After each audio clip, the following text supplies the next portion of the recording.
देखा कि ऐश और टाइसन की बैटल आखिरी मोमेंट पे आ चुके थे, जहां पर रेंजर फैंगाम को डिफीट कर देता है। बट इसके बाद टाइसन अपने सबसे स्ट्रॉन्ग और लास्ट पोकेमोन को भेजता है, जो कि था हेलियो। इसी ने टोबियास के आखिरी दो पोकेमोन को डिफीट करके टोबियास को हरा दिया था। ग्रेंजर अपनी पुरानी डबल टीम वाली स्ट्रेटेजी यूज करता है, बट किसी तरह से हेलियो उसको स्पॉट कर देता है और अटैक करके डिफीट कर देता है।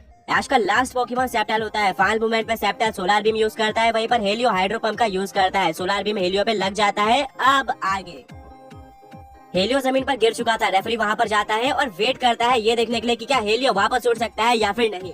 टाइसन पूरी तरह से शॉक्ड होता है। काफी टाइम वेट करने के बाद भी हेलियो उठ नहीं पा रहा था। रेफरी डिक्लेयर करने वाला होता है कि इतने में हेलियो कुछ मूवमेंट करता है और रेफरी रुक जाता है। टाइसन बोलता है, मैंने बोला था ना, मेरा हेलियो इतना इजीली नहीं हारने वाला, वो तुम्हारे सेप्टल को जरूर डिफीट करेगा।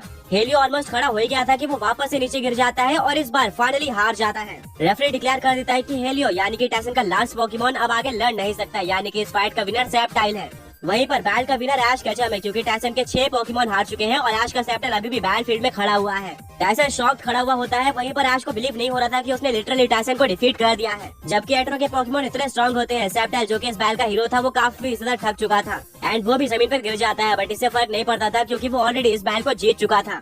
टोबियास, ब्रॉक, मिस्ट्री और सैना सभी लोग बहुत ज्यादा नर्वस होते हैं ये सोचकर कि क्या ऐश जीता होगा या फिर नहीं। पर तभी एक अनाउंसमेंट होती है, ऐश केचम ने टाइसन को डिफीट कर दिया है, यानी कि ये टूर्नामेंट यहीं पर एंड होता है। टाइसन के 6 पोकेमोन हार चुके हैं, वहीं पर ऐश के 5 पोकेमोन हारे थे। ऐश का लास्ट पोकेमोन सेप्टाइल था। ये सुनकर सारे पोकेमोन ट्रेनर शॉक हो जाते हैं। ब्रॉक, मिस्ट्री, सरीना सभी लोग खुशी से जंप करना स्टार्ट कर देते हैं। टोबियास अपनी आंखें बंद करता है और बोलता है, मुझे पता था ऐश ये कर दिखाएगा, और उसने टाइसन को डिफीट कर भी दिया। कुछ पोकेमोन ट्रेनर खुश थे पर ज्यादा डिसअपॉइंटेड थे, क्योंकि अब वो टाइसन से बैट नहीं कर पाएंगे। ये टूर्नामेंट यहीं पर एंड होता है। अनाउंसर बोलता है, इतना नहीं, ऐश पूरे हिस्ट्री का 7th पोकेमोन ट्रेनर बन चुका है जिसने टाइसन को डिफीट किया है और सिंबल जीता है। स्टेडियम में ऐश अभी भी पूरी तरह से स्टिल खड़ा हुआ था। टाइसन अपने हेलियो को पॉकीबॉल के अंदर वापस लेता है और बोलता है, तुमने काफी अच्छा ट्राई किया, पर सेप्टल की पावर अलग लेवल पे थी। वो ऐश के पास आता है और बोलता है कि ऐश, क्या हुआ, तुम ये बैटल जीत चुके हो और कुछ बोल क्यों नहीं रहे। ऐश पूरी तरह से शॉक्ड होता है और बोलता है, क्या सच में मैं ये बैटल जीत गया हूँ। टाइसन बोलता है, क्या तुम जीत चुके हो। ऐश बहुत ज्यादा खुश होता है और वो टाइसन से हाथ मिलाता है, जिसके बाद वो सबसे पहले सेप्टल के पास जाता है, जो कि जमीन पर गिरा हुआ था। वो बोलता है कि सेप्टल, मैं जानता हूँ तुम बहुत ज्यादा वीक हो चुके हो,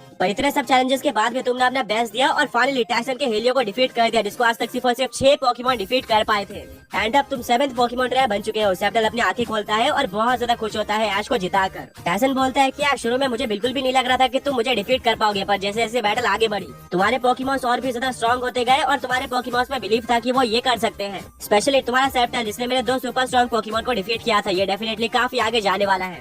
ऐश और सेप्टल दोनों ही टाइसन को थैंक यू बोलते हैं। टाइसन बोलता है, और हाँ, मैं तो ये भूल ही गया। वो अपने जेब से सिंबल निकालता है और बोलता है कि ऐश, ये लो, तुमने एक और सिंबल अर्न कर लिया है और ये तुम्हारी मेहनत का नतीजा है। ऐश बहुत ज्यादा खुश होता है और वो सिंबल ले लेता है। अब ऐश के पास 5 सिंबल हो चुके थे एंड सिर्फ और सिर्फ एक और सिंबल जीतना था पोकेमोन लीग में पार्टिसिपेट करने के लिए। टाइसन बोलता है, अब तुम्हें हमारे साथ में स्टेडियम के बाहर जाना होगा। जब भी कोई पोकेमोन ट्रेनर मुझे डिफीट कर देता है तो मैं उस पोकेमोन ट्रेनर और उसके लास्ट पोकेमोन के साथ स्टेडियम के बाहर जाता हूँ और उसको अप्रिशिएट करता हूँ। साथ में अब तुम्हारा और सेप्टल का बैनर भी बाहर लगाया जाएगा। ऐश और सेप्टल टाइसन के साथ स्टेडियम के बाहर आ जाते हैं, जिसको देखकर सारे पोकेमोन ट्रेनर्स बहुत ज्यादा खुश हो जाते हैं। ब्रॉक, मिस्ट्री, सैना और टोबियास भी वहाँ पर आते हैं और ऐश को कांग्रेचुलेट करते हैं। टोबियास बोलता है कि तुम्हारे सेप्टल की पावर मुझसे ज्यादा कोई भी नहीं जानता है। मुझे आज भी याद है कि कैसे पोकेमोन लीग के सेमीफाइनल में सेप्टल ने मेरे डार्कrai को डिफीट किया था एंड सबसे पहला ऐसा पोकेमोन बन गया था जिसने मेरे डार्कrai को डिफीट किया था। मैं पूरी तरह से शॉक रह गया था।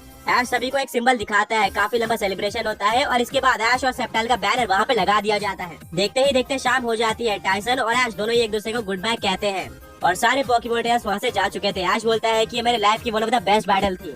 ब्रॉक बोलता है कि हम सब इस बैटल को देखना चाहते थे, बट हमने एक काफी ज्यादा अमेजिंग बैटल मिस कर दी है। स्टिल हम खुश है कि तुम ये बैटल जीत गए हो। सैना बोलती है कि हाँ, ऐश ने 5 सिंबल कलेक्ट कर लिए हैं। अब उसको पोकेमोन लीग में पार्टिसिपेट करने के लिए सिर्फ और सिर्फ एक सिंबल चाहिए। वो एक्टर से बैटल करने के काफी पास आ चुका है। ऐश बोलता है कि हाँ, मैं भी आखिरी सिंबल जीतने के लिए वेट नहीं कर सकता हूँ। टोबियास बोलता है कि मैंने भी ऑलमोस्ट टाइसन को डिफीट कर दिया था। उसका हेलियो बहुत ज्यादा वीक हो चुका था, बट सैडली मैं हार गया। स्टिल मैं काफी ज्यादा खुश हूँ कि ये सिंबल तुम्हें मिला। जब तक तुम पोकेमोन लीग में पार्टिसिपेट करोगे तब तक मैं अपना 5 सिंबल कलेक्ट कर लूंगा और तुमसे पोकेमोन लीग में मिलूंगा। एंड मैं प्रॉमिस करता हूँ कि वो बैटल बहुत ही ज्यादा इंटेंस होगी, जिसमें मैं तुम्हें डिफीट भी कर दूंगा। फिलहाल के लिए मुझे यहाँ से चलना चाहिए क्योंकि मैं दूसरे क्वेस्ट में जाने वाला हूँ। ऐश बोलता है ठीक है एंड वो टोबियास को ऑल द बेस्ट कहता है अपने बाकी के जर्नी के लिए। दोनों ही हाथ मिलाते हैं। टोबियास बोलता है कि मैं होप करता हूँ कि तुम्हें जल्द से जल्द अपने लेजेंडरी पोकेमोन से मिलने का मौका मिले।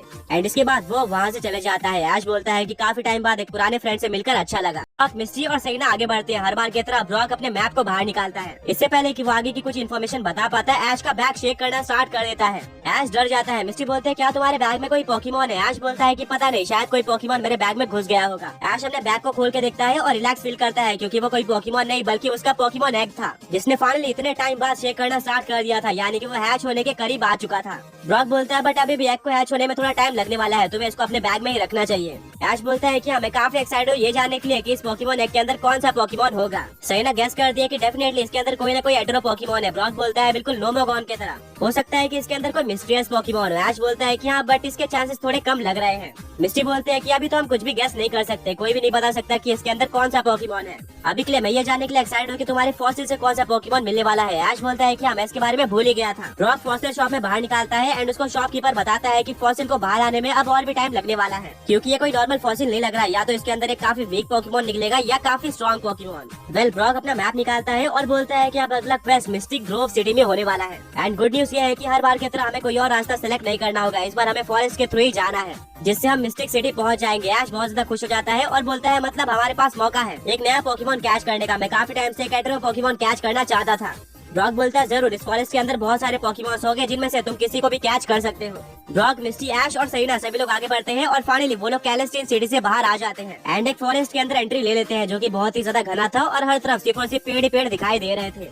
यहाँ पर बड़े से लेके छोटे काफी सारे पोकेमॉन्स भी थे जिनको देखकर ऐश बहुत ज्यादा एक्साइटेड हो जाता है। वो बोलता है पिकाचू, हमें यहाँ पर अपने लिए एक अच्छा सा पोकेमॉन देखकर कैच करना है। ब्रॉक बोलता है अभी नहीं, ये फॉरेस्ट की स्टार्टिंग है, आगे जाके फॉरेस्ट और भी ज्यादा घना हो जाएगा जहाँ पर तुम्हें और भी स्ट्रॉन्ग पोकेमॉन देखने को मिलेंगे।